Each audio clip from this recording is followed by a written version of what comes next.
Good night બધા મિત્રોને મેં રેસ્ક્યુ કરી રહ્યા છે ગોકુલપુરામાંથી એક ઇન્ડેસ્પેક્ટિવ કોબરા છે અને આ કોબરા જે હુચેલનું ઘાસચાર હોય તો આગળ ઘૂસ્યો હતો ઠંડીના કારણે. તો આજે અમે રેસ્ક્યુ કરીને તે જોઈ શકો છો નીચે એક ઉંદરનો તેને શિકાર કર્યો હતો અને તેને ઉંદર પલટી મારી બહાર કાઢી કાઢ્યું.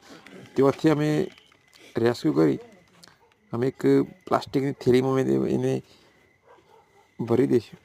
તમે જોઈ શકો છો પ્લાસ્ટિકમાં થેલીમાં રેસ્ક્યુ કરવું બહુ કઠિન કાર્ય હોય છે, કારણ કે ગમે ત્યારે બહાર નીકળતું હોય છે. એટલે મારી દરેક વિનંતી છે કે દરેક જીવજંતુને બચાવવાનો દરેક પર્યાવરણ માટે જરૂરી હોય છે. અમે રેસ્ક્યુ કરીશું, તમે જોઈ શકો છો. અને મેં જંગલ વિસ્તારમાં તેને છોડી દઈશું. જેને હુચેલ કહેવાય તેના અંદર ઘૂસ્યો હતો, તો અમે રેસ્ક્યુ કર્યું છે.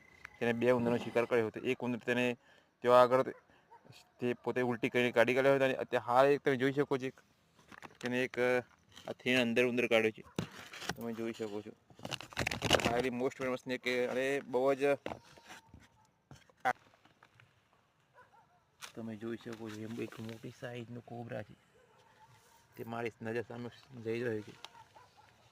તો દોસ્તો આવા જીવોને કદાચ મારવા નહીં અને મારી યુટ્યુબ ચેનલ સબસ્ક્રાઈબ કરજો.